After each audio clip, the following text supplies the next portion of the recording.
मिले क्या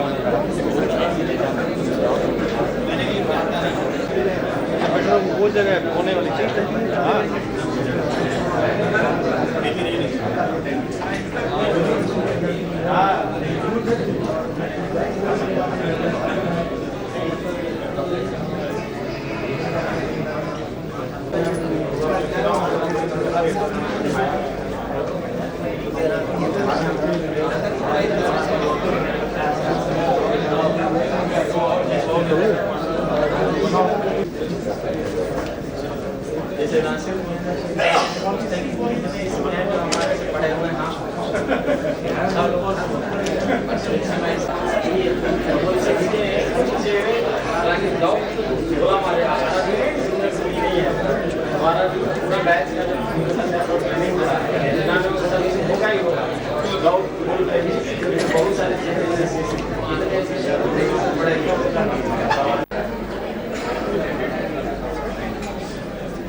जो union bank backward classes employees welfare association के नेशनल प्रेसिडेंट हैं, मैं उनसे आग्रह करता हूं कि वो अतिथियों को मंच असीम करें।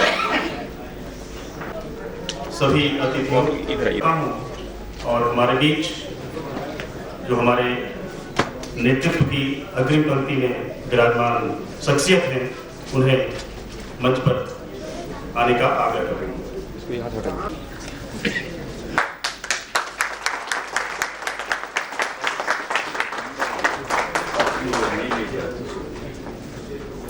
श्री एस.के. कारविंदन,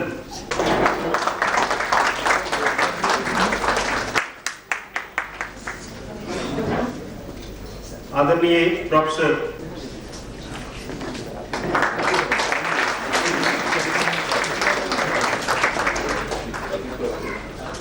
डॉक्टर एम रामचंद्रन, अशोक कुमार जी, सम्मान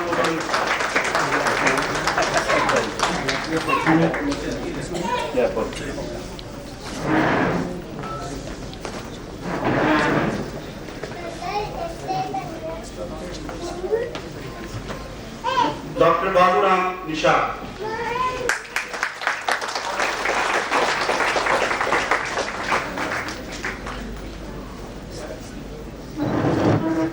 श्री जी करुणानिधि,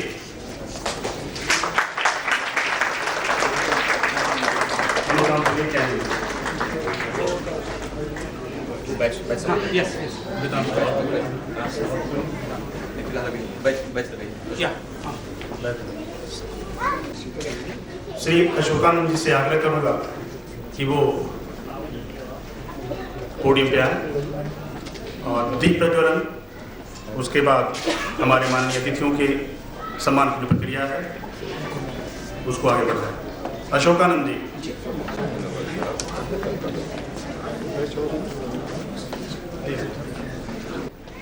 आदरणीय के.वी. Ramani ji, president, David Kalsum, vice chancellor, Periyar अनिमा यूनिवर्सिटी, तंजौर से अनुरोध करता हूँ कि दीप प्रज्वलित कर इस कार्यक्रम का शुभारंभ करें।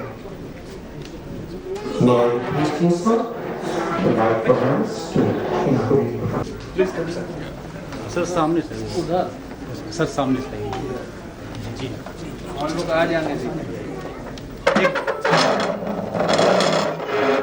तो पीछे प्लीज करो आने दीजिए स्टार्ट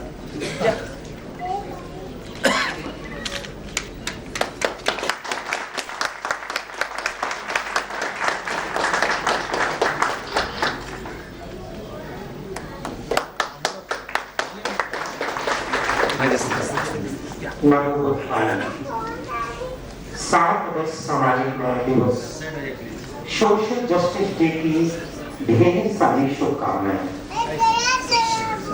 उत्तर प्रदेश राज्य अन्न पिछड़ा वर्ग कर्मचारी कल्याण संघ यानी federation of other backward classes employees welfare association Uttar Pradesh एवं अन्य सहयोगी संस्थाओं की ओर से मैं शुभकामनाएं आप सब सभी जनों, परिचित अतिथियों, माननीय पत्रकार बंधुओं, प्रशासनिक अधिकारियों, भारतीय प्रशासनिक सेवा में सफल साथियों और सामाजिक न्याय के जुझारू योद्धाओं का हार्दिक अभिनंदन और स्वागत करता हूं। बंधुओं, जहां एक 7 अगस्त के ऐतिहासिक दिवस को हम पिछले समाज में जन्मे बंधुओं की उपलब्धियों के लिए उन्हें जन भावना के अनुरूप अभिनंदित अलंकृत समाधि कर गौरव अनुभव करेंगे। यूनियन बैंक के महाप्रबंधक श्री प्रवीण कुमार बंसल साहब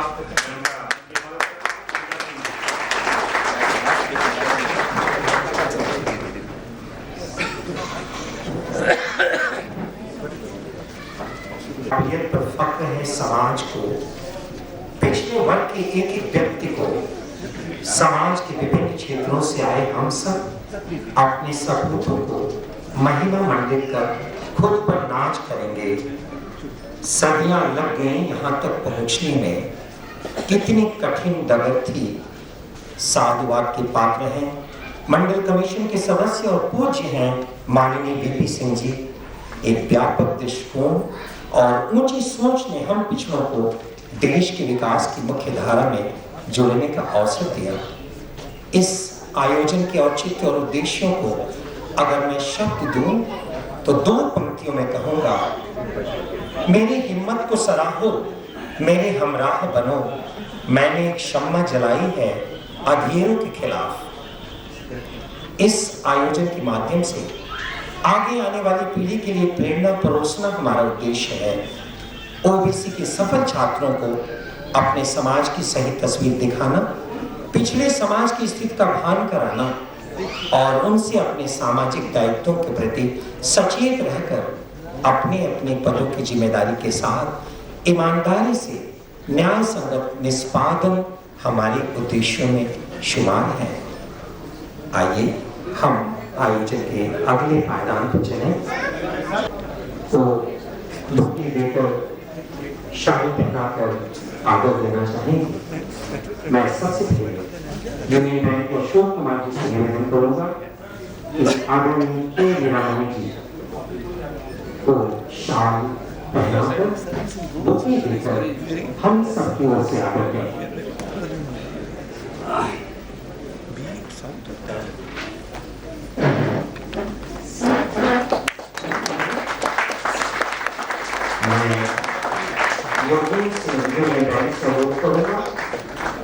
member National Commission of Bachelor Classes New Delhi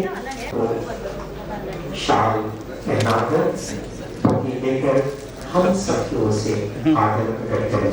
Yogendra Singh ji, Ravin जी, मैं चाहूँगा योगेंद्र सिंह जी नहीं है तो रवीन जी करवंती साहब को धोती देकर शाल पहनाकर सम्मानित करें।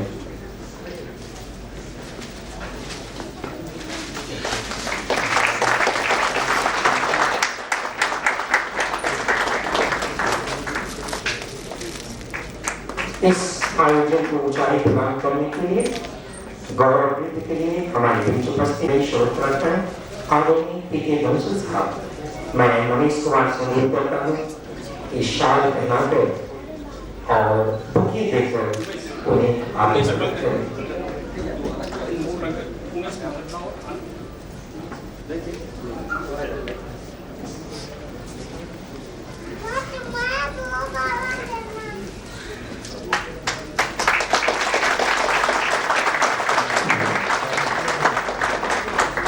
हमारे मंच पर विराजमान हैं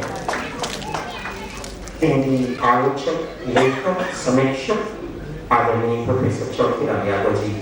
मैं दिलीप प्रसाद जी यूनियन बैंक से अनुरोध करता हूँ कि आदरणीय प्रोफेसर चौकीराम यादव जी को शाल पहनाकर बुके प्रदान करें और हम सबकी ओर से करें।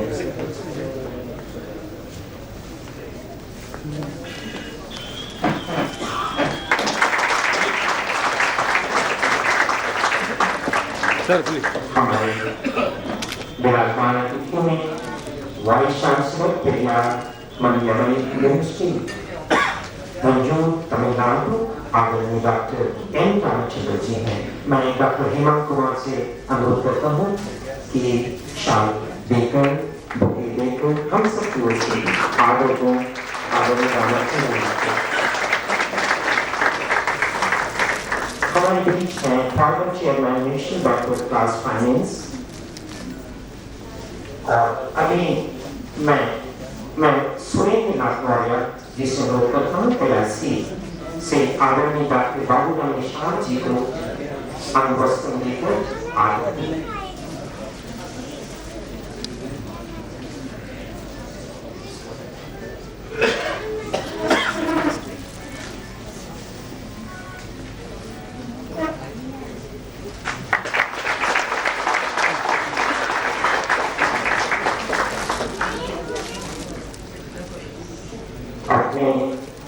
जनरल सेक्रेटरी के दिशा निर्देशों में भी हम आगे बढ़ते रहे हैं।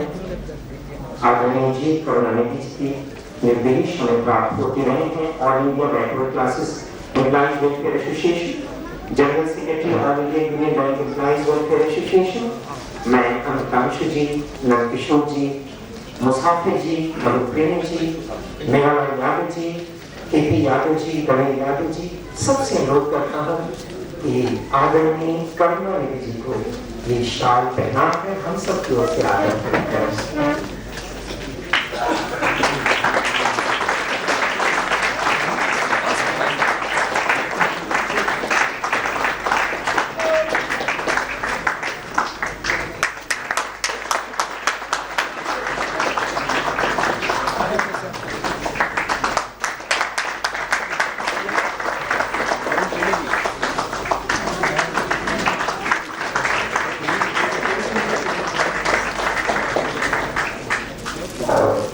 मैं साथ ही साथ अनुरोध करूंगा कि फेडरेशन के प्रेसिडेंट नेवाला जी अतिथियों के साथ मंच पर बैठे। मैं अमितांशु जी से भी अनुरोध करूंगा यहाँ अतिथियों के बीच विराजमान हो।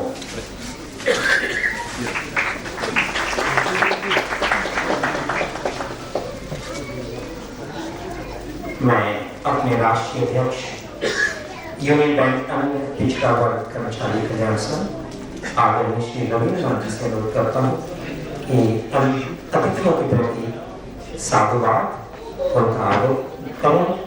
स्वागत भाषण के लिए माइक्रोफोन पर रविन्द्रनाथ जी। मेवालाल जी अपना स्थान ग्रहण करें।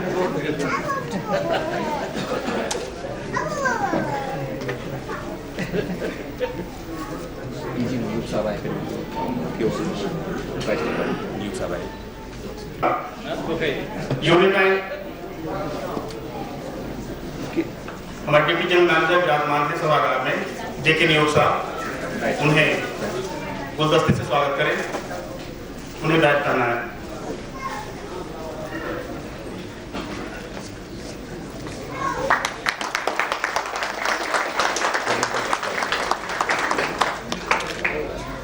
सरवैया ATM सरवैया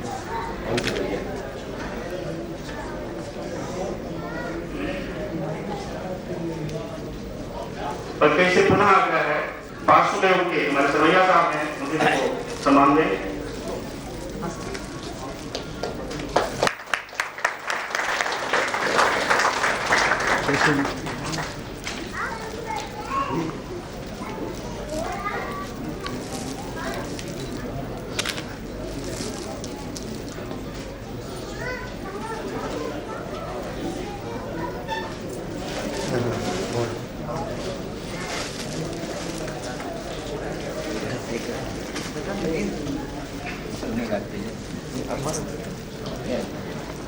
मंच पर आसीन सभागार में उपस्थित विशिष्ट जजों के साथ नई चीजों को लाने और पाने के लिए विराजमान आप सभी को मैं अपनी तरफ से अभिनंदन करता हूं, आप सबका स्वागत करता हूं और बधाई देना चाहता हूं आज के उस विशिष्ट दिन के लिए। 7 अगस्त सामाजिक न्याय दिवस है, आप सभी जानते हैं। यदि किसी की जानकारी में नहीं है, अगर विस्मृत है तो वो अपडेट कर लें अपने को। 7 अगस्त 1990 को तत्कालीन प्रधानमंत्री दशनाथ प्रताप सिंह ने 27% आरक्षण की घोषणा की थी देश के विषयों की। सर्वध्वनि से अपने आप को सम्मानित करें, प्रसन्नता जाहिर करें, खुशी मनाएं। वाराणसी धर्मचक्र परिवर्तन की भूमि है। इसी भूमि पर महात्मा बुद्ध ने अपने बुद्धत्व का प्रसाद अपने 5 शिष्यों को प्रदान किया था। यहां से ही बुद्ध धर्म दिग दिगंत में फैला। ये दूसरी बात है कि दुनिया के अनेक देश, पूरा का पूरा देश का धर्म बौद्ध धर्म है, लेकिन हम अभी भी उस पर सोच नहीं पाए हैं, जान नहीं पाए हैं। वजह सिर्फ इतनी है कि हमने समझा नहीं बुद्ध को या बौद्ध धर्म को। हम वहीं अटके हैं, वहीं लटके हैं, वहीं पटके हैं जहां हमें नहीं होना चाहिए। धर्म को भी आप सभी जानते हैं, आस्था को ही कहते हैं आप।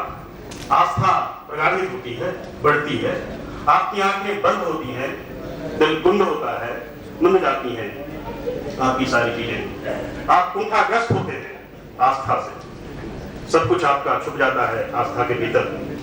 आप अंधभक्त बनते हैं, बिल्कुल अंधों की बात टटोल टटोल कर आगे बढ़ते चले जाते हैं और कुछ पाते नहीं उस आस्था से। लेकिन यह तो बुद्ध धर्म है।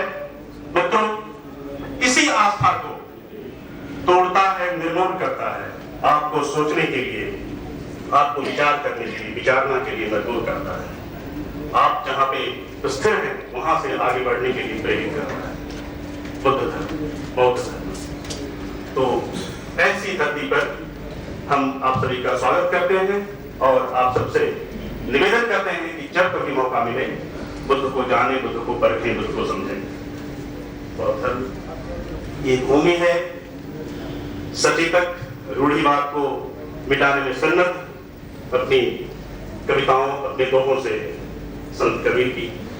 ये भूमि है भक्त रैदास की, जिन्होंने हमें बहुत सारी ऐसी चीजें दी जो कि वो हमारे काम की हैं।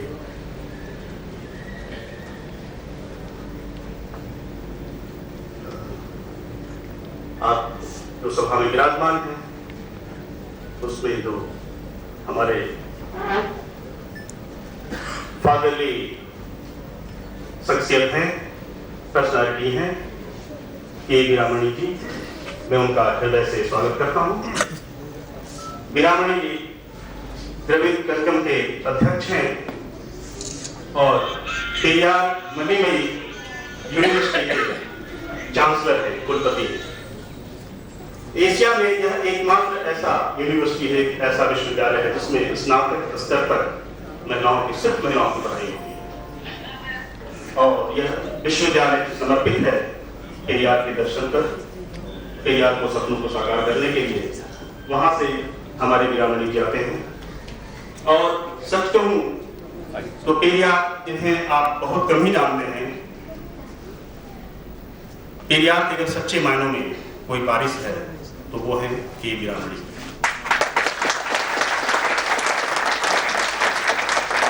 मैं चाहूंगा के वीरामणी का स्वागत आप सभी स्टैंडिंग ओवेशन से करें, खड़े होकर उनका स्वागत करें, तालियों से करें।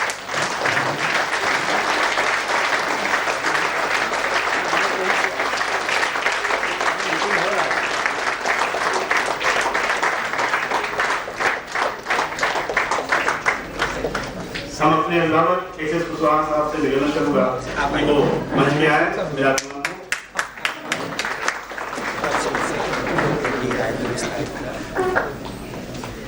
मैं अशोक कुमार जी से निवेदन करूंगा वो पुष्प गुप्त से अपने अभिभावक कुशवाहा जी का स्वागत करें।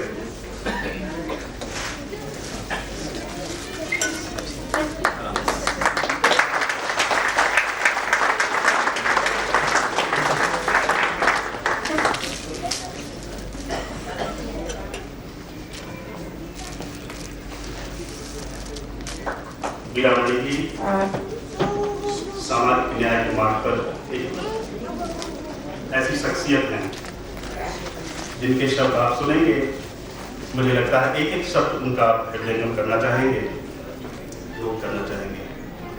मैं भाग्यशालियों में से एक हूँ जिनको मैंने आज ही देखा, साथ में हमारे कुलपति भी हैं एन रामचंद्रन जी, और आज हम दर्शन करने मिलने गए थे यहाँ कट्स के जो वाइस चांसलर हैं, तिब्बत यूनिवर्सिटी जो तिब्बत रिसर्च में जो यूनिवर्सिटी है यहाँ बनारस में, उसके लिए बनारस जाना जाता है, जी सैम्पटन साहब।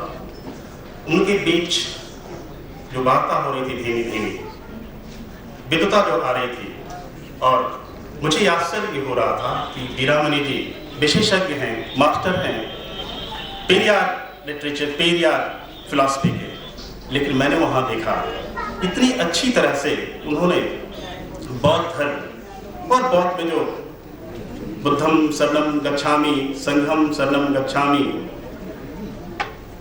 धम्मम शरणम गच्छामि, इसकी व्याख्या उन्होंने सैम्पटन साहब के समक्ष की। सैम्पटन साहब जो कि विद्वान हैं, बौद्ध धर्म के विद्वान हैं, संस्कृत के, संस्कृत में रचना होती है उनकी, वो चुपचाप वीरामणी जी को देख रहे थे और हम अशोकानंद जी के शब्दों में पी रहे थे, पान कर रहे थे इस अपूर्व रस का।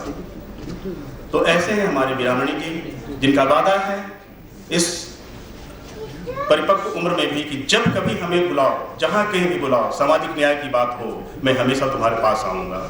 मैं प्रार्थना करूंगा, निवेदन करूंगा हमारे वीरामणी जी, लॉन्ग लीव वीरामणी जी। मैं बहुत अपने दिल से, अपने संगठन की तरफ से, आप सबकी तरफ से बनारस में हमारे जगह के लोग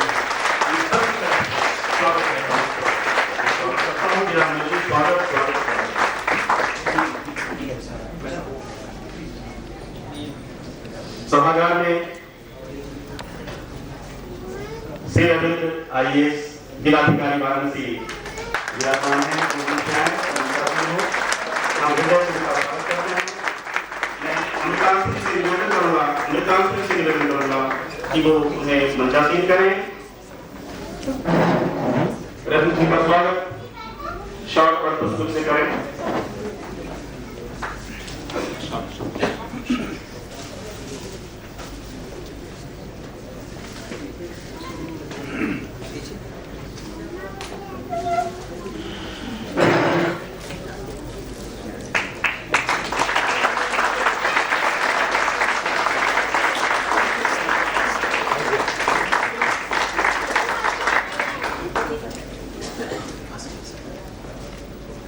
स्वागत के क्रम में आगे बढ़ते हुए मैं स्वागत करना चाहता हूँ डॉक्टर एन रामचंद्रन जी का।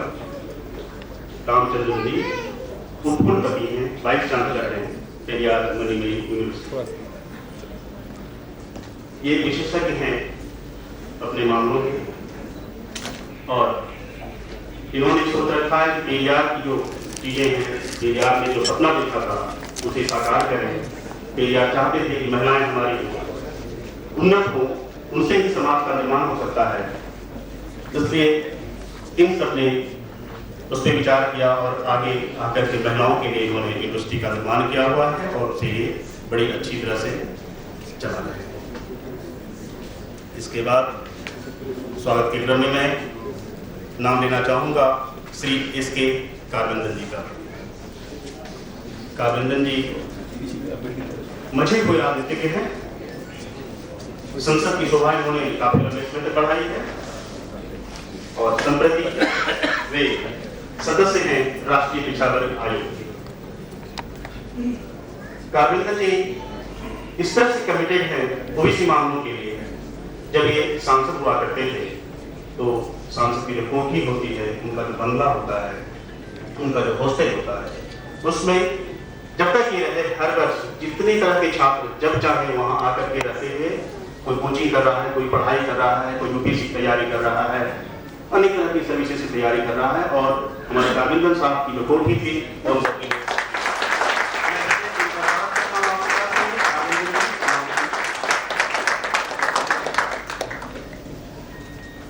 अब आपके सामने एक ऐसा नाम जिससे आप सभी परिचित हैं, बार बार चाहते हैं कि वो हमारे बीच आए, हमारे बीच रहे, और हमारा सौभाग्य है कि वो जब भी हम बुलाते हैं वो हमारे बीच उपस्थित रहता है।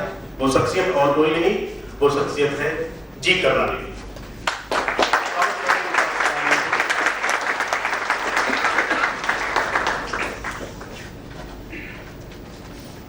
श्री प्रवीण कुमार बंसल यूनियन बैंक में महाप्रबंधक है और काफी बड़ा क्षेत्र के अंतर्गत है। वो उत्तर प्रदेश और पूर्वांचल उत्तराखंड।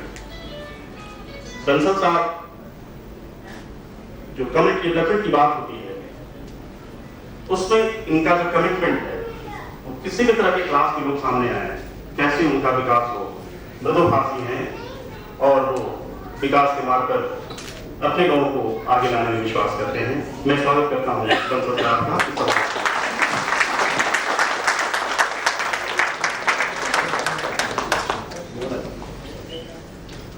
हिंदी के उद्भट विद्वान, आलोचक, काशी हिंदू विश्वविद्यालय हिंदी के पूर्व अध्यक्ष प्रोफेसर चौधरी-राम यादव जी पिता तुल्य, मैं उनका स्वागत करता हूँ सभागार में।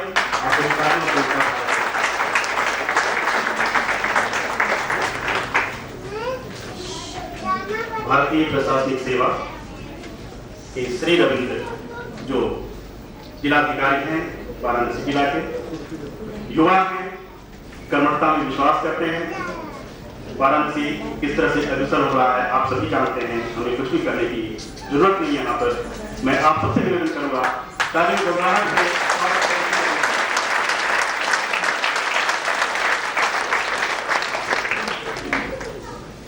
डॉक्टर बाबूराम निषाद पूर्व अध्यक्ष हैं पिछड़ा वर्ग वित्त एवं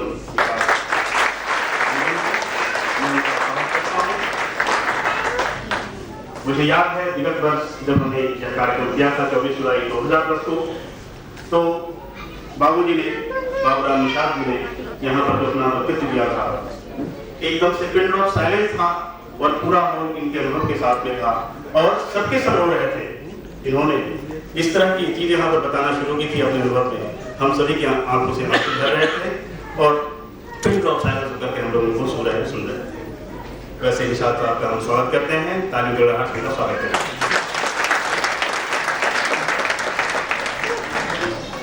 और आज का जो हमारा असली मकसद है, हमारे बच्चे जिन्होंने 2010 की सिविल सेवा की परीक्षाओं में सफलता पाई है, आईएएस बनेंगे, आईपीएस बनेंगे, अलाइड सर्विसेज में जाएंगे, अपनी सेवाएं प्रदान करेंगे।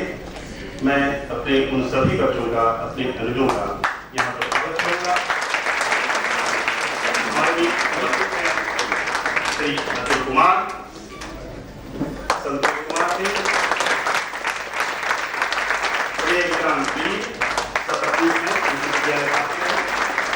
श्री रविकांत, ऋषिकेंद्र कुमार, जितेंद्र कुमार जी,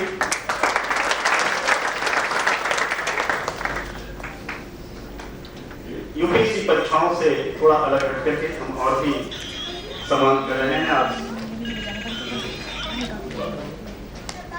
पूनम चौहान, ये खिलाड़ी हैं, अंतर्राष्ट्रीय खिलाड़ी हैं। इन्होंने उस टीम में अपनी शिरकत की है जो गोल्ड मेडलिस्ट रहा है भारत के लिए।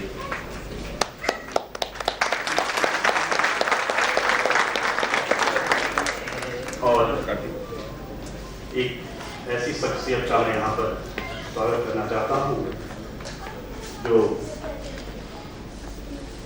बड़ा अधिकारी भी है और अभी भी छात्र है, आगे भी छात्र रहने की उसकी तमन्ना है।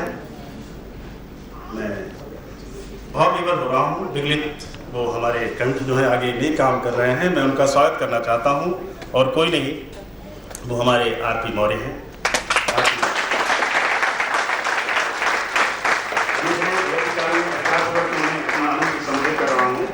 क्षमा प्रार्थना के साथ वो हमारे बड़े अधिकारी हैं IRS आरपी मौर्य जी, सब स्वागत करिए उनका।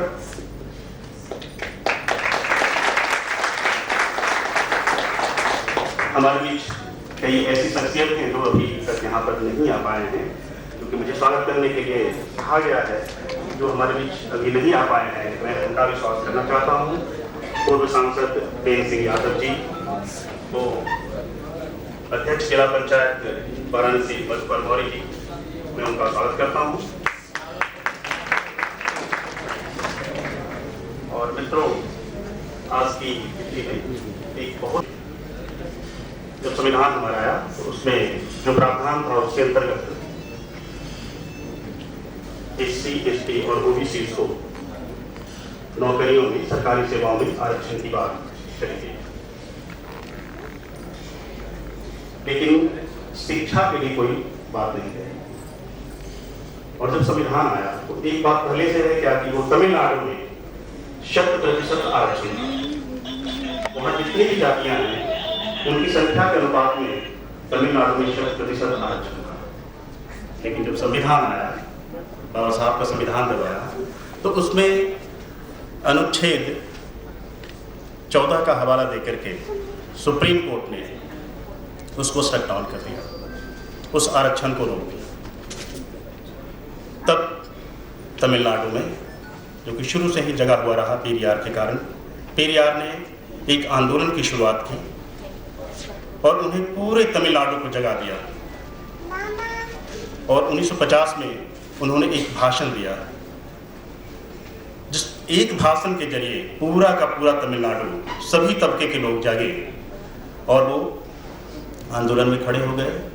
और इस तरह का समा बंधा कि वो सरकार को मजबूर होकर के संविधान में संशोधन करना पड़ा। और वो पहला संविधान संशोधन यही वंचितों, दलितों के कारण है।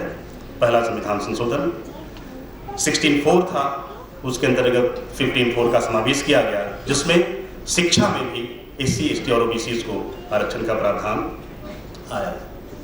इस भाषण को तमिलनाडु के लोग जानते समझते करते रहे हैं, कारण कि वो सिर्फ तमिल भाषा में ही उपलब्ध था। हमारा सौभाग्य है आज के कार्यक्रम के लिए आदरणीय पितातुल्य के वीरामणि जी ने उस भाषण का तमिल से आंग्ल भाषा में, अंग्रेजी में अनुवाद कर दिया। हमारा सौभाग्य है कि वह भाषण पुस्तक रूप में आज हमारे सामने विमोचन किया जाएगा, उसका लोकार्पण होगा उस पुस्तक का। इस सुखद क्षण का आप सभी अच्छा स्वागत करेंगे, इसमें आनंद करेंगे। मैं चाहूंगा डॉक्टर चौकीराम यादव इस पुस्तक का विमोचन करें और यूनियन बैंक के महाप्रबंधक को यह पुस्तक प्रदान करें।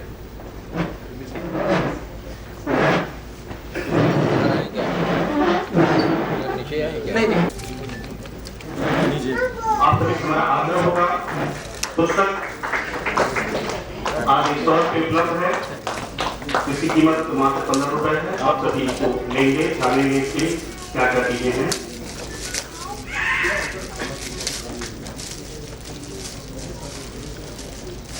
ये वन बुक तो वेरी बड़ी सर।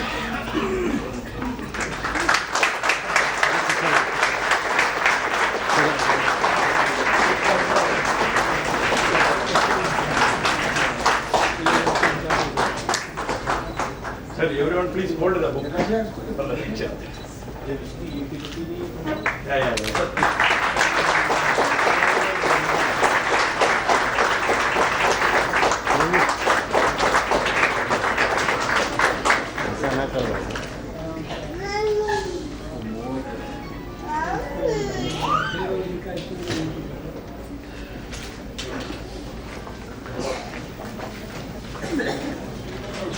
सहयोग के बगैर हम आज यहाँ पर इस कार्यक्रम को नहीं कर सकते। जो ओबीसी नहीं है, मैं उन सबका स्वागत करता हूँ जो सहयोग प्रदान करें ओबीसी को। और वास्तविकता यह है कि आप जब हमें सहयोग करेंगे तो निश्चित रूप से हम आगे बढ़ पाएंगे। ये स्वीकृति होगी हमारी जो स्थिति है आपके समक्ष। मैं आप सबका तहे दिल से स्वागत करता हूँ।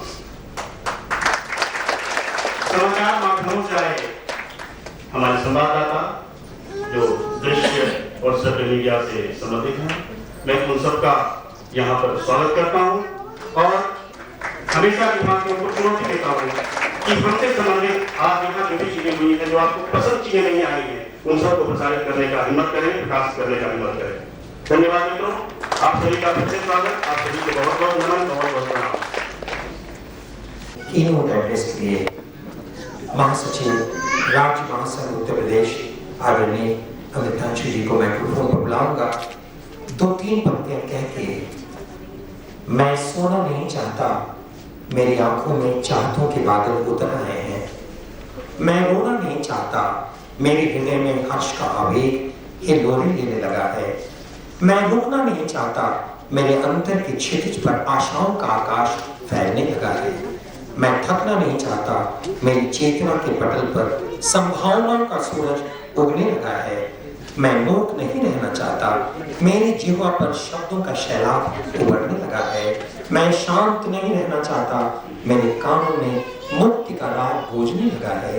वर्षों के सूने शुष्क जीवन में संगीत की स्वर लहरियां स्पंदन करने लगे हैं। विश्वास की नौका पर विप्लवों के पार जाना चाहता हूँ। मैं जिंदगी के गीत गाना चाहता हूँ। आदरणीय अमितांशु जी।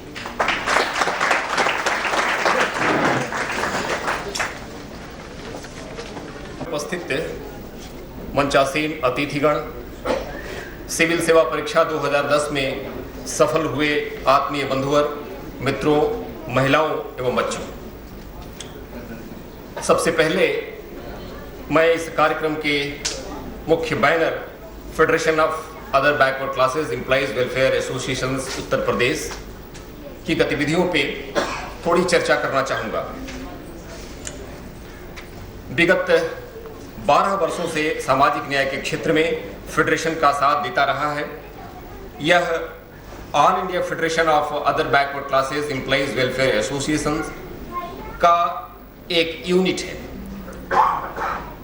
फेडरेशन से जुड़े हुए हम सभी संगठनों के प्रति आभार व्यक्त करना चाहेंगे, जिन्होंने आरंभ से ही ऑल इंडिया फेडरेशन द्वारा उठाए गए मसलों में राज्य फेडरेशन के माध्यम से अपनी सहभागिता प्रदर्शित की है, जिसमें bank of India, union bank of India, life insurance corporation, Indian ordnance factory, food corporation of India, Kashi Gomti संयुक्त ग्रामीण bank, income tax, Ashok mission educational society, सम्यक समाज और voice of OBC Hindi magazine प्रमुख हैं। फेडरेशन द्वारा वर्तमान में हाल ही में ली गई सबसे बड़ी जो सफलता रही है, भारत की उच्च शिक्षण संस्थाओं में मसलन IIT, IIM, एम्स आदि में अन्य पिछड़े वर्गों के लिए 27% आरक्षण का लागू होना। दिनांक 13 दिसंबर 2006 में यह बिल पार्लियामेंट में लाया गया था और केवल एक मत उसके विरोध में पड़ा था और पूर्ण बहुमत के साथ ही बिल पास हुआ था। लेकिन हम यहाँ बताना चाहेंगे कि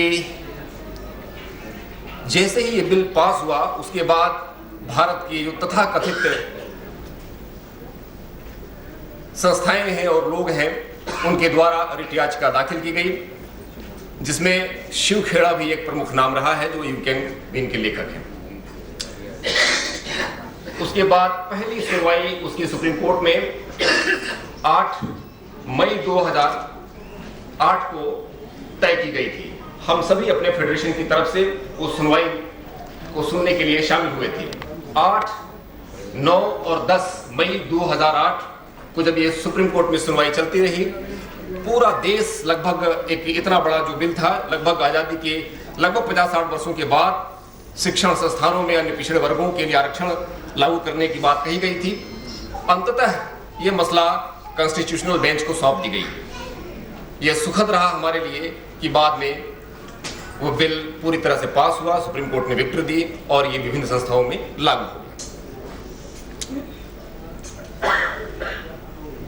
फेडरेशन ने अपने प्रयासों से सरकारी कार्यालयों में ओबीसी कर्मचारियों के लिए संपर्क अधिकारी लाइजन ऑफिसर्स की नियुक्ति के आदेश भारत सरकार द्वारा निर्गत कराए। इसके अलावा जो अन्य कार्यक्रम और अन्य मुद्दों को लेकर के जो फेडरेशन कार्य करता रहा है भारत सरकार के समक्ष, उनमें अन्य पिछड़े वर्गों के लिए एज रिलैक्सेशन में 3 वर्ष के लिए एज रिलैक्सेशन, फी कंसेशन के मसले भी विचाराधीन हैं। ओबीसी कैंडिडेट्स के लिए एससी एवं एसटी की तरह ही लागू कराने की पहल फेडरेशन ने कर रखी है।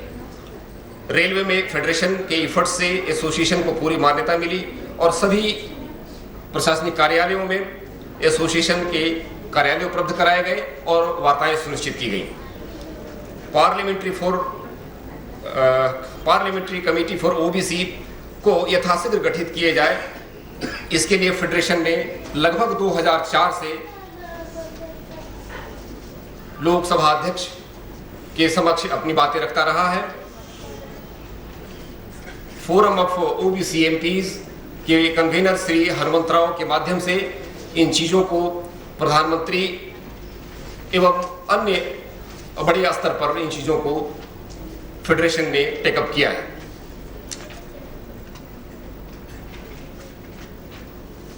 पार्लियामेंट्री कमेटी फॉर ओबीसी एवं मंडल कमीशन की सिफारिशों को लागू करने के बाद यह बड़ा ही आवश्यक रहा कि ऐसी कोई सरकारी मशीनरी नहीं बनी जो कार्यालयों में 27% आरक्षण की सही अनुपालना सुनिश्चित कर सके।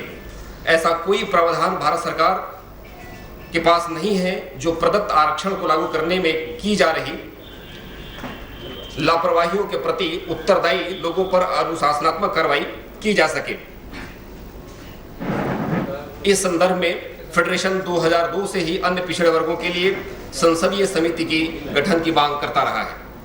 एससी एवं एसटी की तरह ओबीसी के कर्मचारियों के लिए प्रत्येक कार्यालयों एवं विभागों में प्रोन्नति पूर्व प्रशिक्षण आयोजित कराने जाने की मांग भारत सरकार के समक्ष रखे गए हैं। विगत 10 वर्षों से फेडरेशन सरकारी कार्यालयों के विभागीय प्रोन्नति में आरक्षण की मांग एक समय समय पर माननीय सांसदों के समूह एवं भारत सरकार के समक्ष रखता रहा है। न्यायपालिका एवं निजी संस्थानों में आरक्षण लागू करने की मांग फेडरेशन के महत्वपूर्ण मुद्दों में रहे हैं। यह अभिनंदन समारोह जो सिविल सेवा परीक्षा 2010 और समाज की सेवा करने जा रहे इन प्रतिभाशाली युवाओं को सर्वप्रथम बधाई देता है एवं आग्रह करता है कि देश के चहुमुखी विकास में हर वर्ग एवं समुदाय को राष्ट्र की मुख्य धारा में भागीदारी होना आवश्यक है। इस अभिनंदन समारोह के माध्यम से फेडरेशन समाज के शोषित एवं वंचित तबकों के लिए सामाजिक न्याय के उत्तरदायित्वों के प्रति स्वयं को सजग रखने का प्रयास करता रहा है। हम फेडरेशन की तरफ से देश के भावी प्रशासनिक अधिकारियों के उनके उज्जवल भविष्य, सुख एवं समृद्धि की कामना करते हैं। दूसरा कार्यक्रम आयोजित किया जा रहा है। पिछले वर्ष 2009 में हुए सफल अभ्यर्थियों के लिए हमने कि अपने सीमित साधनों के बल पर प्रत्येक वर्ष यह कार्यक्रम वाराणसी में उत्तर प्रदेश एवं बिहार के चुने हुए सफल अभ्यर्थियों के लिए अभिनंदन समारोह आयोजित करता रहेगा। धन्यवाद। मैं निवेदन करता हूँ आपसे कि आप अपने मोबाइल को या तो स्विच ऑन कर दें या स्पंदन पर कर दें। मैं इन पंक्तियों के साथ अध्यक्षीय संबोधन के लिए फेडरेशन के मानद अध्यक्ष परमादरणीय प्रोफेसर एस कुशवाहा, पूर्व कुलपति रांची विश्वविद्यालय और महात्मा गांधी काशी विद्यापीठ को माइक्रोफोन पर आमंत्रित करूंगा। परवाह नहीं मुझे कि अकेला तो मैं अपनी लड़ाई में शक्तिशाली दुश्मन के खिलाफ मुझे फख्र है। अपनी फौज का अकेला सिपाही होकर भी मैं कभी हार नहीं, टूटा नहीं। हारते हैं वे जो हारते हैं हिम्मत, कर देते हैं समर्पण प्रतिकूलताओं के समक्ष। न हिम्मत हारा हूं मैं, न भयभीत हूं। जारी रहेगा मेरा संघर्ष यथास्थिति वाली शक्तियों के खिलाफ अनवरत अनवरत।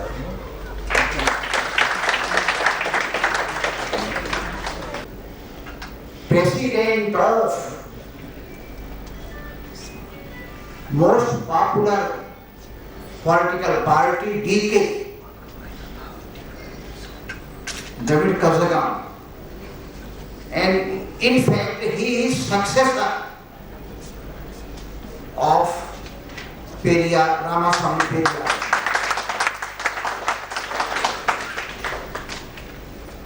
In Delhi, everywhere, it is very rare to have a glimpse of Veeramaniji. Very waited for his arrival in Chennai for 2-3 months. But because of his, he was very busy in elections, so I couldn't meet him. It reminds me that he was with us during a national conference of OBCs in Varanasi, and subsequently I met him several times. So sir, on behalf of former Vice Chancellor of Ranchi University, Jharkhand and Kashi Vidyapeeth, and on behalf of many citizens of Varanasi, I extend my very, very hearty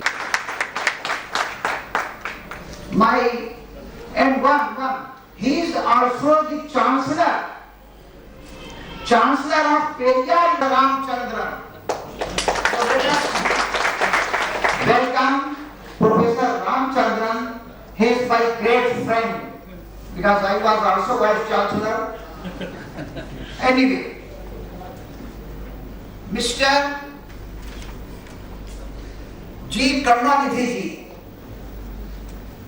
being, President of the Federation of UP chapter, I had opportunity to meet him, and recently when I failed to meet Veeramaniji in Chennai, then I succeeded in meeting Karunanidhi, and I was felicitated by him. Very tough Varanasi. I welcome him along with Ramchandran ji and Karunanidhi ji. With distinguished guests, Professor Chothi Ram ji here. We retired from BHU, so he is internationally known literary person, so I welcome him. Mr. P.K. Bansal, he is very useful to us. He is GM of Union Bank, and I always find him at the forefront. Whenever there are OBC functions, Mr. Bansal is there, and he supports all the functions, not only by giving some money, but his physical presence. He ensures his physical presence, so I welcome you, sir. He is a very reputed social activist and educationist. So, sir, I welcome you. Mr. Mevalal Yadav ji, Dr. Babu Ram Nishad ji, Mr. R.P. Maurya ji, Mr. Apratanshu, Mr. Ashok Anand, Secretary, press and media persons, ladies and gentlemen, and my youths who successfully qualified, of course they are representative of OBCs, so those who qualified civil services. So this function is being held in this August hall to felicitate them. And to felicitate them, Veeramani ji has come. And one senior IAS officer, Mr. Ravin, he is also here. Vice Chancellors are here. So, I want to felicitate you. I welcome you. So actually, I am here to listen to Karunanidhi ji, Veeramani ji, Professor Ramchandran and DM Sahab. So I will not take much of your valuable time. So I end here. But I would recall one moment when I joined Ranchi University, is a very famous university, as Vice Chancellor. The Governor, former Chief Justice of Punjab and Haryana, Rama Joyce ji, during my interview with him, he asked, will you do social justice to these tribals because Jharkhand is a state dominated by tribals? हमने कहा, yes, Your Excellency, if I am given a chance, I will serve. And actually, I say that I was the only person अब तक जिंदा हुआ from outside Bihar and Jharkhand state who got the opportunity and served. So I am also the nominee of visitor of the India Central University. So I was late. Actually, I would have been here to see Veeramani ji, but I am ashamed. I apologize, sir, because my flight was, awfully delayed. So I thank press and media persons, all young persons. I felicitate them, and all the audience, VIPs present in the hall, especially GM Saab also, for helping at several occasions. Thank you very much.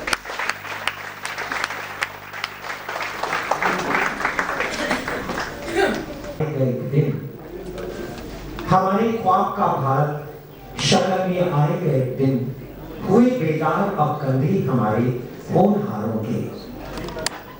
इन पंक्तियों के साथ मैं बुलाना चाहूंगा वीरनो गाजीपुर के भाई अतुल कुमार को।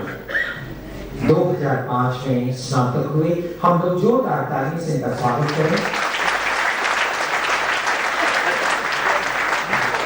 2005 में स्नातक हुए और 2007 में जवाहरलाल नेहरू विश्वविद्यालय से स्नातकोत्तर की डिग्री हासिल की। अतुल कुमार ने सिविल सर्विसेज परीक्षा में अर्थशास्त्र और पब्लिक एडमिनिस्ट्रेशन विषयों को चुना। यूजीसी नेट भी उत्तीर्ण किया और जूनियर रिसर्च फेलोशिप के हकदार बने। अतुल निसंदेह अतुल हैं। आइए हम इन्हें विभूषित करें, अभिनंदित करें, अलंकृत करें। मैं अनुरोध करूंगा मिस्टर आर.एस. चौधरी से कि अतुल को शामिल कराकर और उन्हें पुस्तक देकर आदर करें। आदरणीय करुणा जी।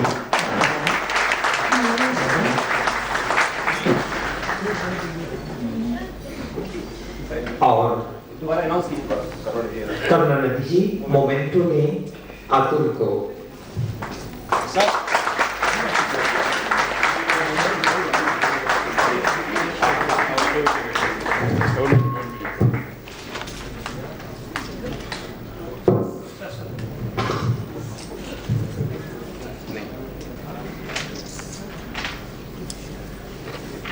नहीं हमको डरा का खंजर, हमारे इल्म ने बख्शा हमें फौलाद का सीना। इन पंक्तियों से मैं बुलाना चाहता हूँ सिविल सर्विस परीक्षा में सफल देवकली गाजीपुर में जन्मे भाई संतोष कुमार सिंह को।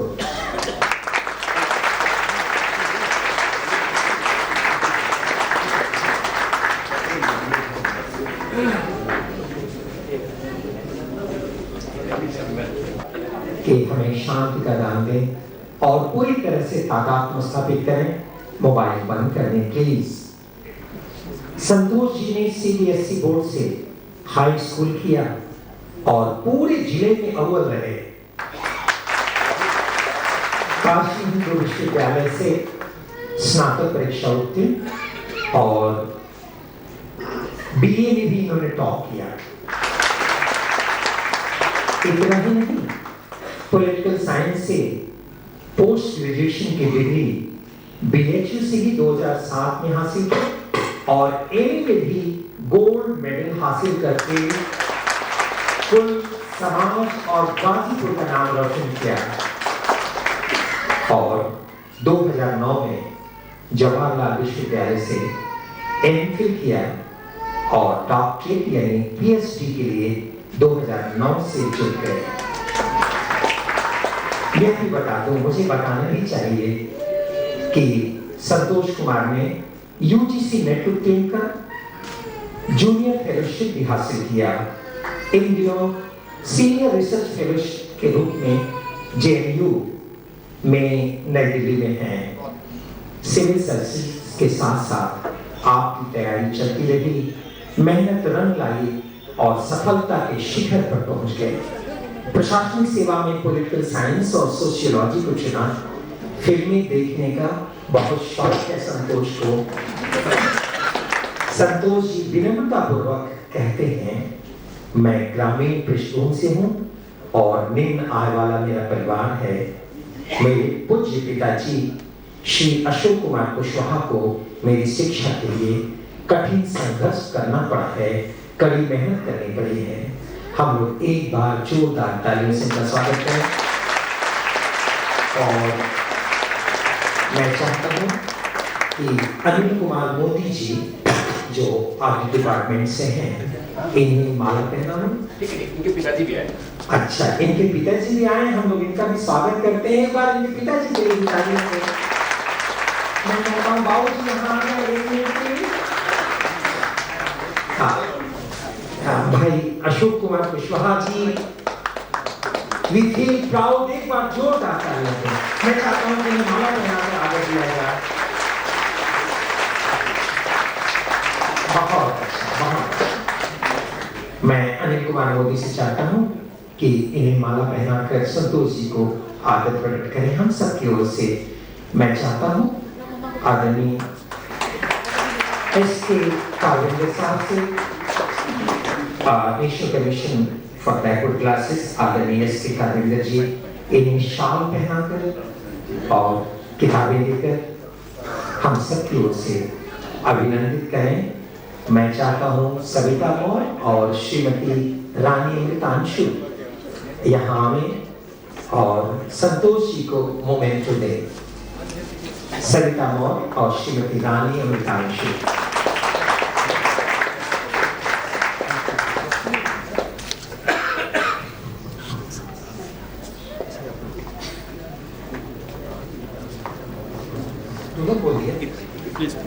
हमने 2 बार कहा सविता मौर्य जी भी आने और रानी अमृतांशु भी आने।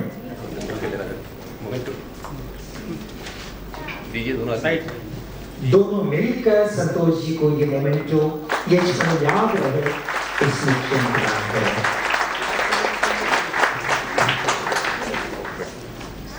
आइए हम आगे चलें। मैं चाहूंगा विक्रांत वीर जी को। विक्रांत वीर हमारे बीच है। तालियां कुछ कम बजी, एक बार जोरदार तालियां। विक्रांत वीर जैसे वीर का जन्म गांव समस्ती मुरौना जिला नालंदा में हुआ। मैट्रिक और इंटरमीडिएट पटना से पूरी की। मुंबई यूनिवर्सिटी से नॉटिकल साइंस में स्नातक की शिक्षा ग्रहण की। सिविल सर्विसेज में इतिहास और पब्लिक एडमिनिस्ट्रेशन को चुना। कराटे के शौक ने सीनियर ब्राउन बेल्ट हासिल कराया। मर्चेंट नेवी में सेकंड ऑफिसर के पद पर कुशलतापूर्वक कार्य किया। और मर्चेंट नेवी में रहते हुए विश्व के अनेक देशों को देखने का मौका मिला है विक्रांतवीर को। करंट अफेयर्स पढ़ने का शौक है, पुराने हिंदी गानों पर जान लुटाते हैं। स्वांतर सुखाय सामाजिक, राजनैतिक और आर्थिक विषयों पर लेखनी चलती रहती है विक्रांतवीर की। लेकिन प्रकाशन के लिए भेजते हुए सचाते हैं 2000 से वैवाहिक जीवन का आनंद ले रहे हैं। और मेघना गुप्ता इनकी जीवन संगिनी है। हम सब ये खड़ी हो जाएं तो हम लोग इनको तालियों से इनका स्वागत करें। इनकी संगिनी, इनकी हम सफर। मैं चाहता हूँ कि शोभना प्रधान जी आवे और मेघना गुप्ता को, शोभना प्रधान जी मेघना गुप्ता को ये बुके देके हम सब की ओर से आते हैं। हम लोग तालियों से स्वागत करें। और 2 वर्ष की खूब प्यारी बेटी जो गोद में है, आप देख रहे हैं, मान्या वीर है। विक्रांतवीर के शब्दों में पिता श्री शैलेंद्र कुमार के आशीर्वाद और प्रेरणा से मैं लगातार संघर्ष करता रहा। +2 लेवल में ही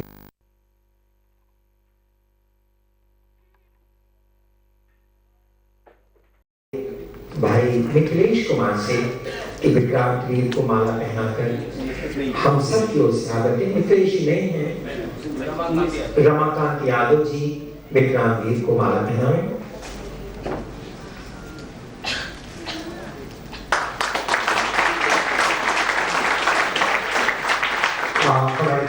श्री प्रकाश मौर्य जी हैं, यहाँ आवे और इनको शाल पहनाकर पुस्तक देकर आदर प्रकट करें। सुनीता निरंजन काशी गोमती बैंक से हैं। मैं चाहता हूँ सुनीता जी आकर इन्हें मोमेंटो प्रदान करें।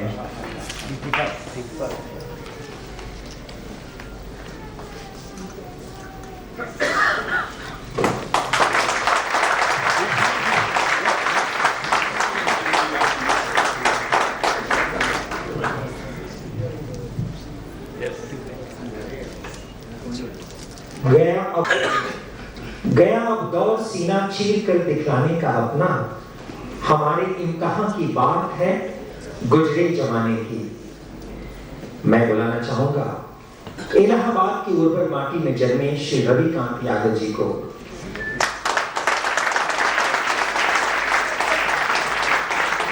यूपी बोर्ड से हाई स्कूल और इंटरमीडिएट पास किया। इलाहाबाद विश्वविद्यालय से स्नातक की डिग्री मिली। इलाहाबाद विश्वविद्यालय से ही डिफेंस स्टडीज में परम स्नातक की उपाधि हासिल की यादव ने और सिविल सर्विसेज 2010 में इतिहास और भूगोल विषयों के सहारे प्रशासनिक सेवा में चुने गए। यूजीसी नेट भी पास किया रविकांत ने। 2008 में संगीत सुनना और उपन्यास पढ़ना भाता है रवि को। हम लोग एक बार इनका स्वागत करने से और मैं अनुरोध करता हूँ भाई मुसाफिर जी इनकम टैक्स ऑफिसर यहाँ आवे और रवि को माला पहनाकर हम सबकी ओर से आदर दें।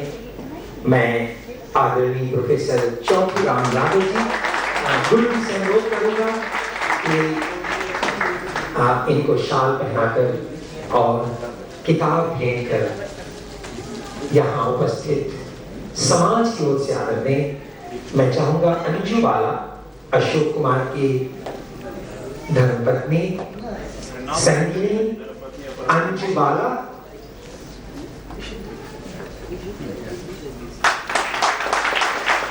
के मोमेंट को भेंट करें।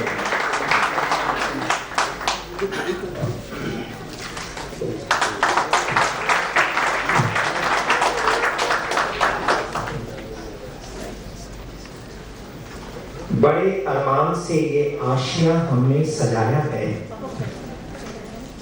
मैं आपका ध्यान चाहूंगा। बड़े अरमान से ये आशिया हमने सजाया है, हमें उम्मीद है एक रोज गुलशन भी खिलाएंगे।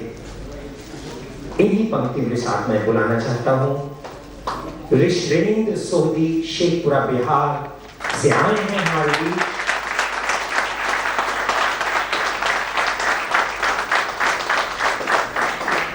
एएन कॉलेज पटना से स्नातक के बाद ऋषि ने मगध विश्वविद्यालय गया से भूगोल में स्नातकोत्तर की डिग्री प्राप्त की। सिविल सर्विस एग्जाम में भूगोल और हिंदी साहित्य ले आए। यूजीसी नेट पास करके जूनियर रिसर्च फेलोशिप के हकदार बने। गजल सुनना इनकी हॉबी में शुमार है।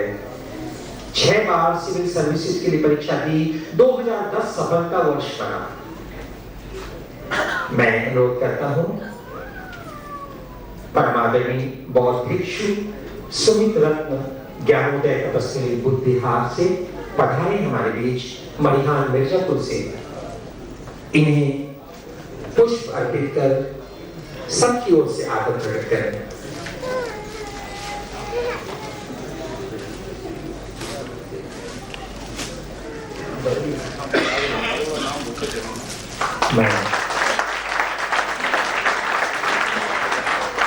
मैं चाहता हूं वाइस चांसलर पेरियार मनिम्मा यूनिवर्सिटी के आदरणीय एन रामचंद्र जी इन्हें शाल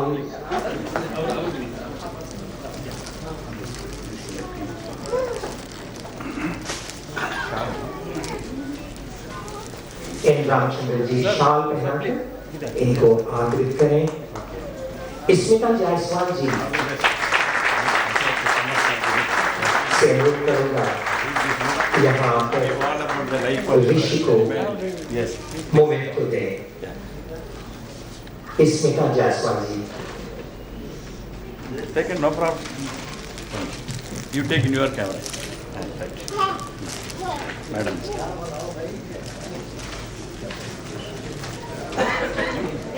This way.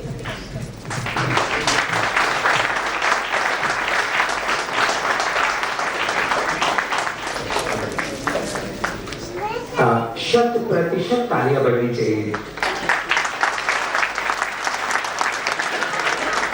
हुई है दोस्ती जब से हमारी बादलों से, हुई है दोस्ती जब से हमारी बादलों के साथ, नहीं मोहताज है उनकी हमारी प्यास की शर्तें। दीपेंद्र जी को बुलाना चाहूंगा इन 2 पंक्तियों के साथ। दीपेंद्र कुमार का जन्म बेतिया वेस्ट चंपारण बिहार में हुआ। 2006 में दिल्ली विश्वविद्यालय से स्नातक हुए और सेंट स्टीफन कॉलेज में मैथ्स ऑनर्स के बेस्ट स्टूडेंट रह चुके हैं आप। सीबीएसई में अच्छे अंकों से उत्तीर्ण हुए और इन्हें मेरिट सर्टिफिकेट भी मिला। क्विज में राष्ट्रीय पुरस्कार से भी नवाजी गए दीपेंद्र। सिविल सर्विसेज में मैथमेटिक्स और पब्लिक एडमिनिस्ट्रेशन विषय के रूप में चुना आपने। इंडियन फॉरेस्ट सर्विसेज 2009 में भी 11वां रैंक रहा दीपेंद्र का। पर रुके नहीं दीपेंद्र, इन्हें तो कुछ और ही हासिल करना था। पढ़ाने का शौक है दीपेंद्र को, क्विज में खूब रुचि है। अपने संघर्ष की चर्चा करते हुए कभी कभी भाव को उठते हैं।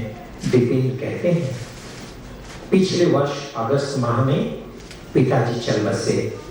बड़े होने के नाते माँ, छोटे भाई और छोटी बहन की जिम्मेदारी मेरे कंधों पर आ पड़ी। मेरे पास अभी कोई अस्थायी आर्थिक स्रोत नहीं है।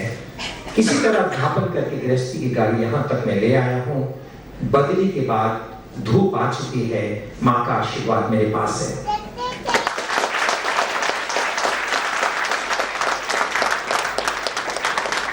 मैं सुनील कुमार मौर्य जी LIC से पधारे हैं। अनुरोध करता हूँ कि दीपेंद्र कुमार को माला पहनाकर हम सबकी ओर से इन्हें सम्मान दें। और मैं अनुरोध करूंगा आदरणीय निशांत जी से, former chairman national backward class और अभी वर्तमान में आप डिपार्टमेंट हिंदी 2 में हैं आदरणीय बाबूराम निशांत जी। मैं उनसे अनुरोध करता हूँ कि इन्हें आप अंग वस्त्रम शाल पहनाकर हम सबकी ओर से आदर दें। मैं गीता रानी से अनुरोध करूंगा कि स्मृति चिन्ह देकर, ये मोमेंटो देकर गीता रानी जी इन्हें इन क्षणों की याद दिलाते रहें हम, इसलिए मोमेंट जरूरी है।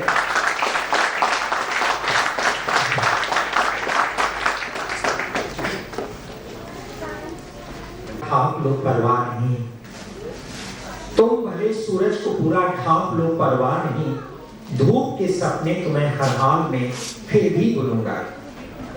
मैंने ये पंक्तियां एक ऐसे शख्स के लिए कही हैं जिनसे हम सबको बड़ी प्रेरणा मिलती है, जिसका नाम आते ही एक सरल तरल सौम्य व्यक्तित्व का चित्र सामने खिंच जाता है।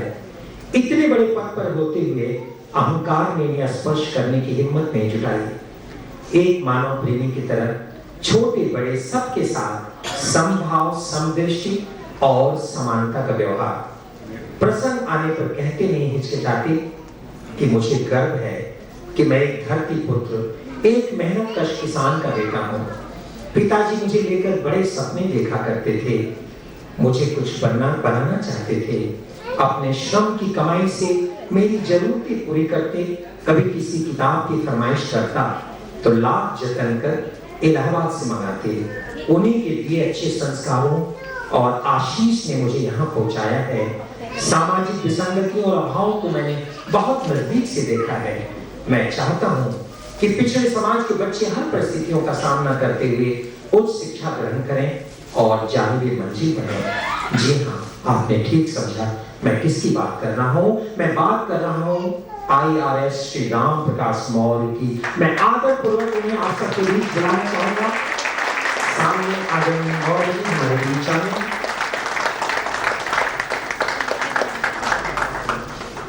प्रारंभिक शिक्षा जौनपुर से पूरी की और उच्च शिक्षा इलाहाबाद से ग्रहण की श्री मौर्य ने इलाहाबाद से ही अपनी कैरियर की शुरुआत की।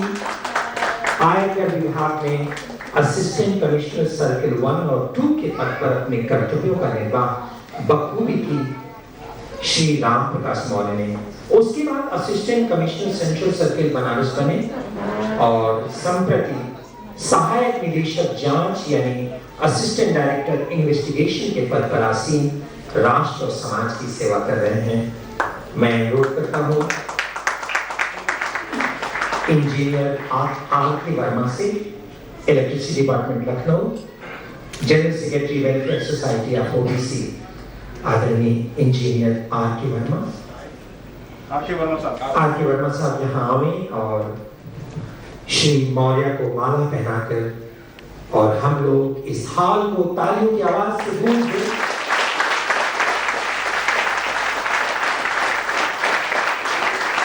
मैं अपने मुख्य अतिथि आदरणीय के वीरामणि सर से अनुरोध करेंगे कि यहाँ आवे और आदरणीय आर.पी. मौर्य को और मैं अनुरोध करूंगा आदरणीय डीएम साहब रवि जी से कि यहाँ आवे और समागम में हमारे साथ जुड़े।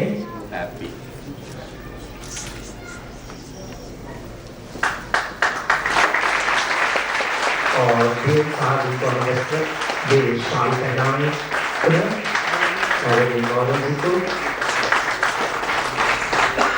आर.पी. मौर्य जी को, आदरणीय रविंद्र जी। मैं पुनः शोभानंद से अनुरोध करूंगा कि यहाँ आकर इसमें चिन्ह भाई आर.पी. मौर्य जी को दें। शोभना प्रधान तो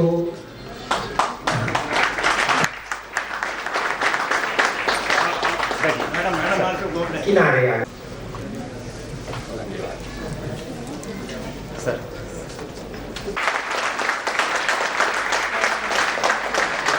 सामना जो कि हंस हंस कर चबा लेते हैं लोहे का चना, है कठिन कुछ भी नहीं जिनके मन में ये ठाना।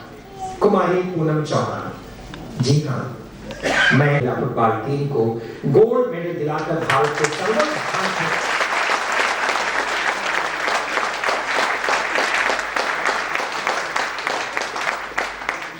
जी हाँ, ये कोई और नहीं, शिवपुर निवासी श्री मुन्नालाल चौहान की सबसे बड़ी और सबकी दुलारी बिटिया पूनम चौहान है। मैं मुन्नालाल जी को बुलाना चाहता हूँ, साथ में आए हैं, उन्हें ये बुके देकर अमिताभ जी इन्हें सम्मानित करें। आदरणीय मुन्नालाल जी।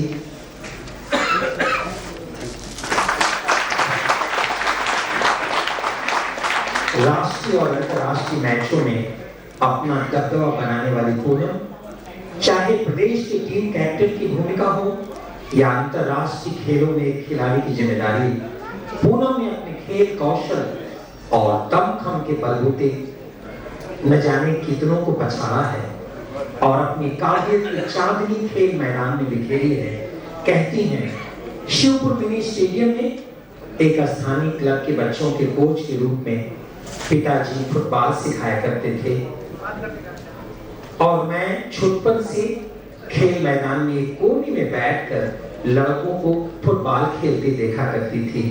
थोड़ी बड़ी हुई तो पिताजी ने लड़कों के साथ खेलने के लिए प्रेरित किया। कहते, तू बेटी नहीं है, बेटा है।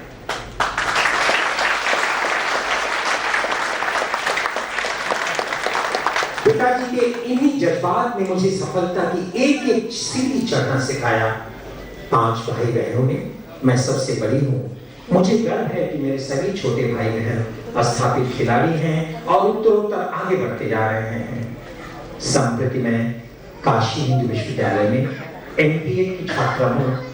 रोजगार की तलाश में हूँ ताकि अपने छोटे भाई बहनों को और आगे ले जा सकूं।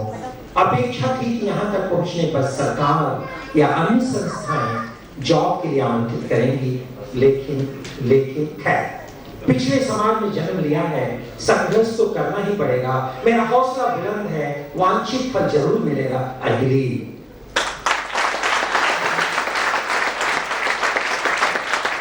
मैं काशी गोमती ग्रामीण बैंक से अनुरोध करता हूँ श्री राम कृपाल मौर्य से कि पूनम को पुष्प अर्पित कर, पुष्पगुच्छ अर्पित कर इनको सम्मान दें। और मैं अपने मानद president professor SS Kushwaha ji से अनुरोध करूंगा कि बिटिया को हम वस्त्र देकर, और मैं बाबूराम निशान साहब से कहूंगा कि इस खिलाड़ी को आप दोनों मिलकर सम्मान दें।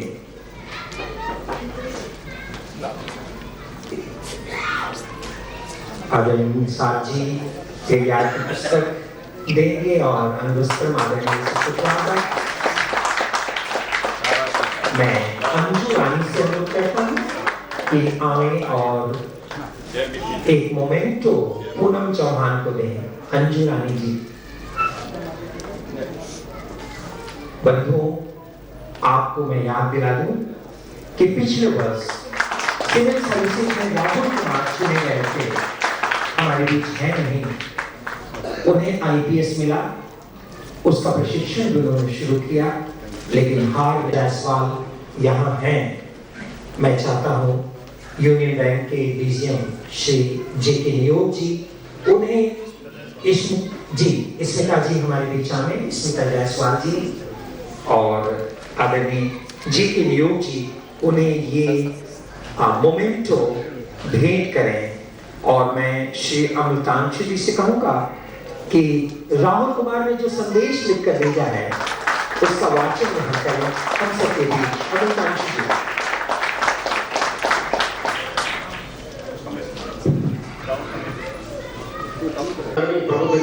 State federation of bank classes के सदस्यगण, मेरे भावी प्रशासक मित्र एवं सम्मानित श्रोतागण, मुझे घृणा है कि आरंभिक आश्वासन के बावजूद मैं आज इस कार्यक्रम में अपनी भागीदारी सुनिश्चित नहीं करा सका।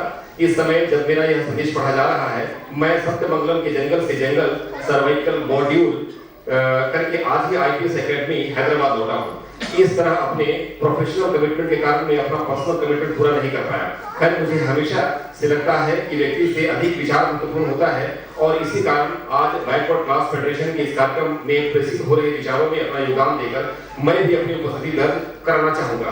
पिछले वर्ष इसी मंच से मैंने अपने भावी प्रशासक मित्रों से संवेदनशीलता की शुरुआत की जरूरत की बात कही थी। वस्तुतः जिस सेवा में हम जा रहे हैं वहां हमें दलित, शोषित एवं वंचित तबके के लोगों के लिए प्रत्यक्षता बहुत कुछ सकारात्मक करने का अवसर होगा। और कहना न होगा कि ऐसे तबके का अधिकांश पिछड़े वर्ग के लोगों से निर्मित होता है, पर ऐसा तभी संभव है जब हम भविष्य में भी अपनी जड़ों को, अपनी मिट्टी को, अपनी पृष्ठभूमि को याद कर सकें। मैं किसी जाति गुटबंदी की वकालत नहीं कर रहा, पर यह भी कहूंगा कि शोषित वर्गों के खिलाफ किसी गुटबंदी को सफल नहीं होने देना भी हमारा ही कर्तव्य है। फेडरेशन के कार्यों से पिछड़े वर्ग के लोगों में जागरूकता का प्रसार हो रहा है एवं उनके अंदर अपने अधिकारों के प्रति सजगता का भाव उभर रहा है। फेडरेशन के ऐसे सभी सकारात्मक कार्यों के प्रति मैं अपनी सद्भावना एवं शुभकामना प्रेषित करता हूँ।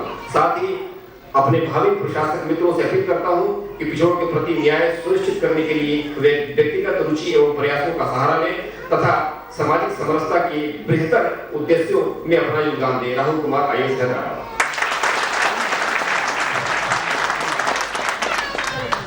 मैं यहाँ मंच में अतिथियों के साथ आ जाए, क्योंकि मीडिया में फोटो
कि यहाँ इस अवसर पर स्वयं को अभिव्यक्त करें।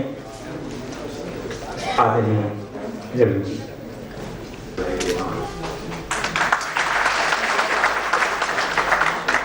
हम लोग के फोल्डर में एक अपील है कि विषय से भटका ना जाए, प्रयास करूंगा, क्योंकि जिलों में रहते रहते आदत कई विषयों के बाहर जाने की रहती है। और जब भी हम लोग इस तरह के कार्यक्रम में जाते हैं तो आरक्षण एक विशेष मुद्दा रहता है, जिस पर चर्चा रहती है। आजकल वैसे भी 12 तारीख से चर्चा में रहेगा।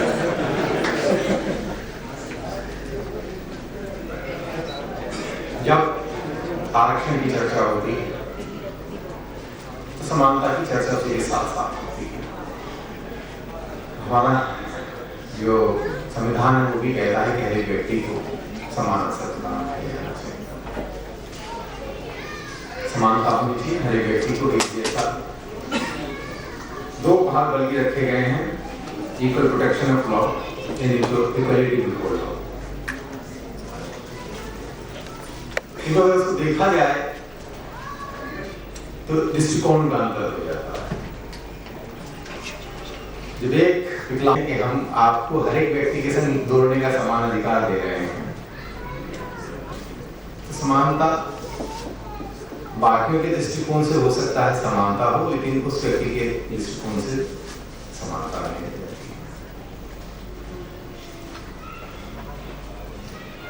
आज जब हम इस कार्यक्रम का आयोजन यहाँ कर रहे हैं,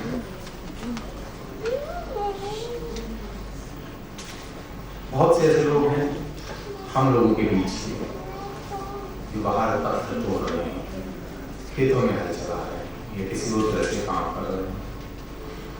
और हम उनको कहें कि इस बड़े होटल में आने का उनको समान अवसर उपलब्ध है, तो दृष्टिकोण के नजरिए से समानता असमानता में ये वो स्थान है जहां पर आरक्षण सामने आता है। और आरक्षण तब एक तंत्र बन जाता है जिसके माध्यम से समानता ऐसे लोगों के लिए उपलब्ध कराई जाती है। ये मेरा मानना है, मेरा व्यक्तिगत विश्वास है। हो सकता है इस विश्वास से जुड़े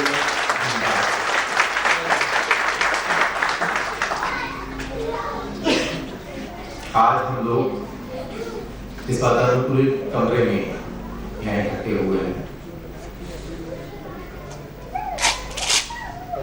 और अगर आप देखें तो मेरा एक दूसरे व्यक्तिगत मत भी है और ये है कि हर एक व्यक्ति को एक जैसा ट्रीट किया जाना चाहिए, उसके साथ एक जैसा व्यवहार किया जाना चाहिए।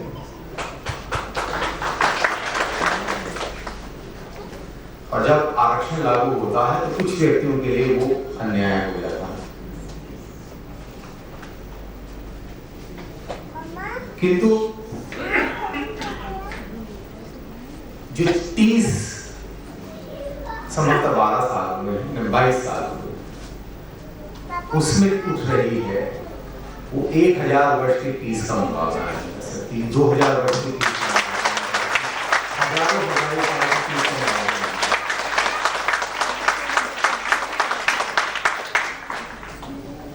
और इस समाज को किसी एक स्थल पर जाकर अपने अंदर उस करेक्शन के बवंडर से तो गुजरना ही पड़ेगा।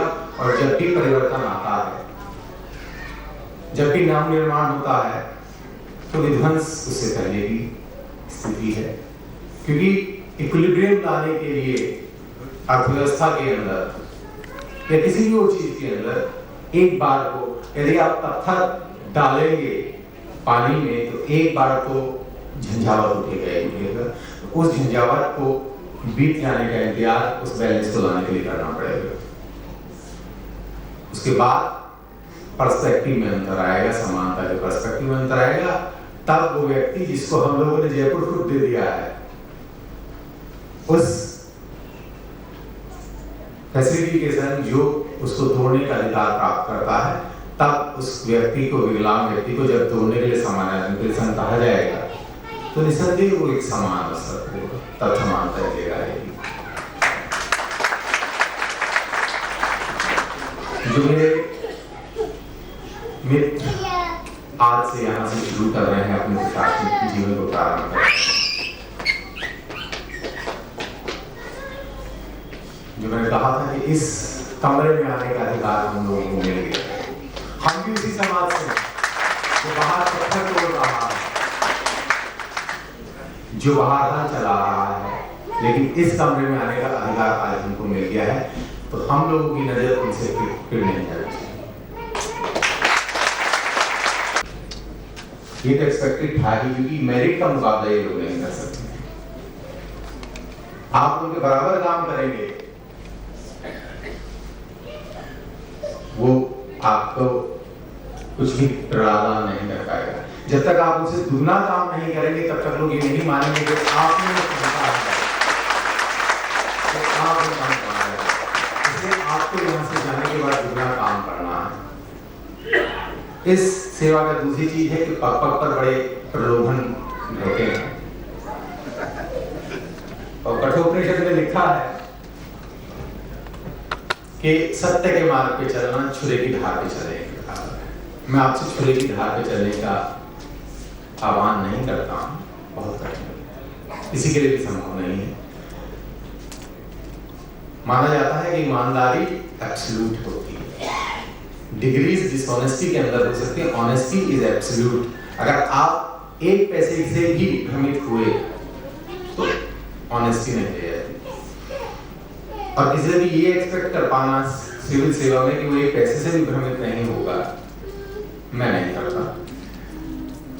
लेकिन हम लोगों का प्रयास होना चाहिए कि जिस समाज के कारण, जिन महापुरुषों के योगदान के कारण हम लोगों की कोई उपलब्धि नहीं है, मात्र आईएएस ऑफिसर बन जाना कोई उपलब्धि नहीं है, इस मंच पे बैठने की उपलब्धि प्रदान नहीं करता। आज 12 साल सेवा करने के बाद मैं ऐसा कुछ कार्य नहीं मानता हूँ जिसके कारण मैं किसी को उपदेश दे सकूं, कोई उपलब्धि नहीं है। हम लोगों को उपलब्धि प्राप्त करनी है। आप लोग जो हम लोगों के सामने बैठे हैं मंच पे, आप लोग हैं जिन्होंने उपलब्धि प्राप्त की है। हम लोग आपको सुनना चाहेंगे, सभी लोगों को, और तब हम लोगों का प्रयास होना चाहिए कि जैसी उपलब्धि बाकी लोगों ने जो हमारे मंच पर उपलब्ध उन्होंने प्राप्त की, वो हम लोगों का लक्ष्य रहे, ताकि ये आरोप न लगे कि आरक्षण से आए हुए थे, इसलिए वो मेरिट के बराबर नहीं पहुंच पाए। आप सभी से अनुरोध रहेगा कि कृपया दिशा में प्रयास कीजिएगा। यदि कोई त्रुटिपूर्ण बात निकली हो तो आप सभी से क्षमा याचना करता हूँ। बहुत बहुत धन्यवाद।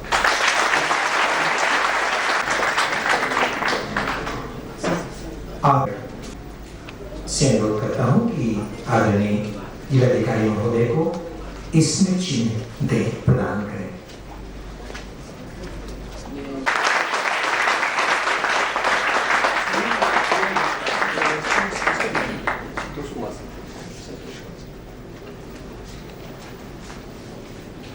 मैं सिविल सर्विसेज में चयनित संतोष कुमार को माइक्रोफोन पर बुलाना चाहता हूँ। कैसा वो महसूस करते हैं, जीवन का क्या उद्देश्य है, आगे वो क्या करना चाहेंगे, अपने समाज के बारे में कैसा सोचते हैं, भाई संतोष कुमार जी।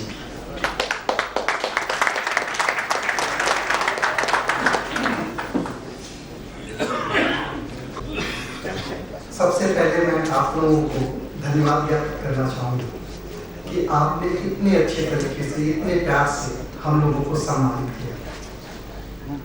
हर किसी को अपनी उपलब्धि पे सम्मानित होने में अच्छा लगता है, लेकिन जब वह अपने समाज द्वारा, अपने ही लोगों द्वारा सम्मानित होता है तो वह सम्मान और भी अच्छा होता है। आज इस महान दिन जिसको हम सोशल जस्टिस डे के रूप में मनाते हैं, उस अवसर पर यह आपने जो हमें सम्मान दिया, यह हमें अपनी जिम्मेदारियों और दायित्वों को और प्रतिबद्धताओं को निर्धारित करने के लिए सोचने के लिए मजबूर करता है।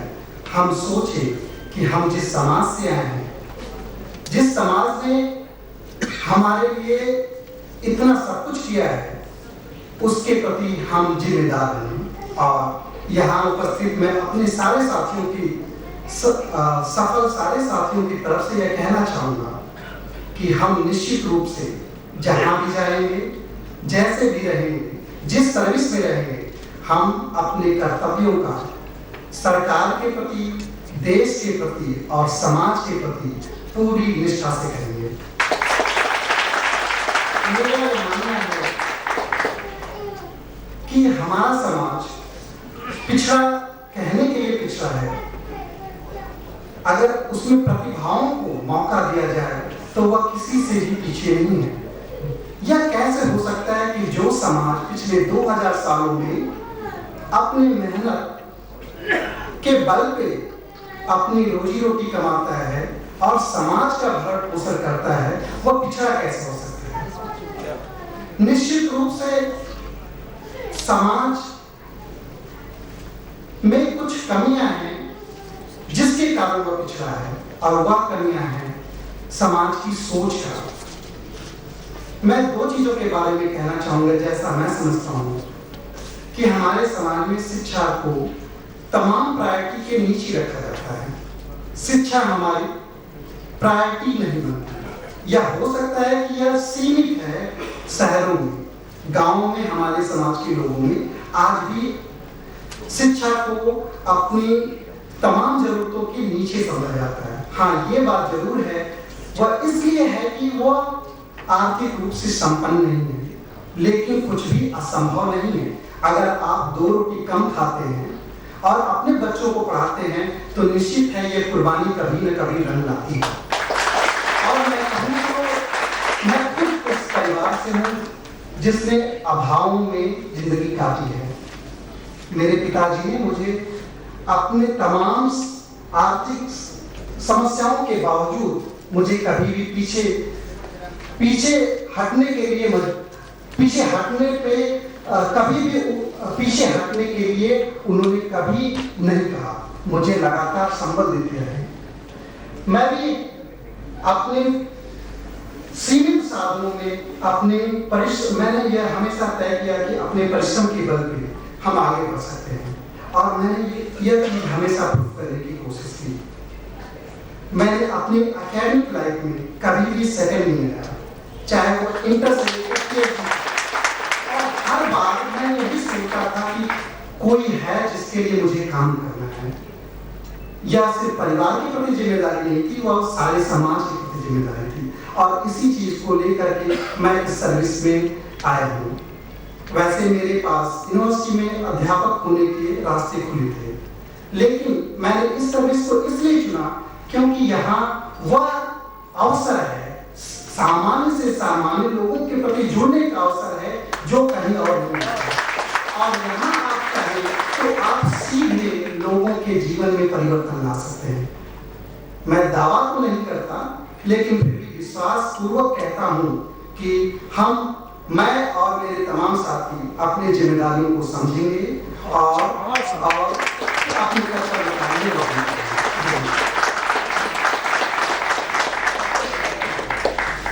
हम और हमारे तमाम साथी अपने जिम्मेदारियों को समझेंगे और कर्तव्य का पालन करेंगे। आपसे रूबरू थे संतोष जी। मैं आदरपूर्वक बुलाना चाहता हूँ आदरणीय जी करुणानिधि जी को कि वो आदरणीय वीरामणि जी के बारे में ब्रीफ करें और उन्हें सादर माइक्रोफोन पर आह्वान करें बोलने के लिए। आदरणीय करुणानिधि जी।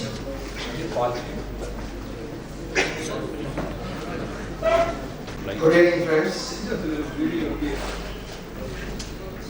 Now, we have a very special guest before us, who has come here after a gap of nearly 53 years to Varanasi to meet the successful candidates in the civil services, to greet them and to meet the other people of this land. In 1958, the great revolutionary Periyar visited these areas. He addressed various programs in Kanpur and nearby places. Along with Periyar, this great leader who is now taking the ideals not only in India but also throughout the world, Dr. K. Veeramani, President of the Dravidian Kalagam, the self-respect movement, and also the Chancellor of the Periyar Maniamma University.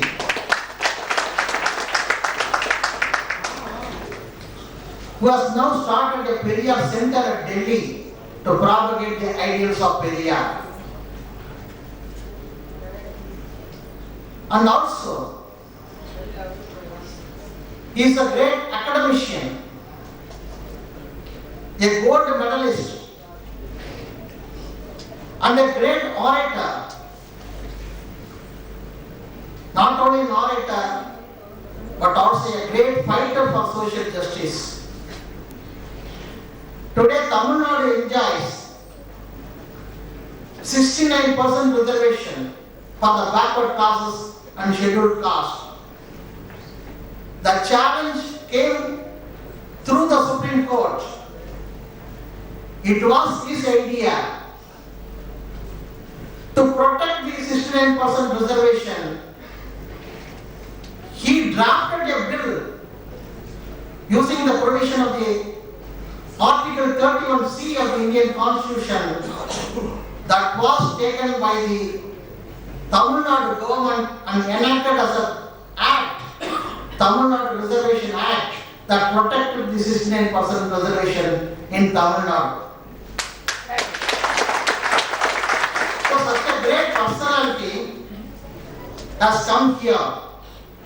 So it is a great moment not only for all of you, but also for me as a disciple to hear his views and thoughts so that the youngsters, the future administrators, are really enthused and inspired by his speech, and through him you can go into the insight of Periyar and his ideology so that the future administrators will have an impact on the skills and capabilities for the development of this nation, for the development of this people.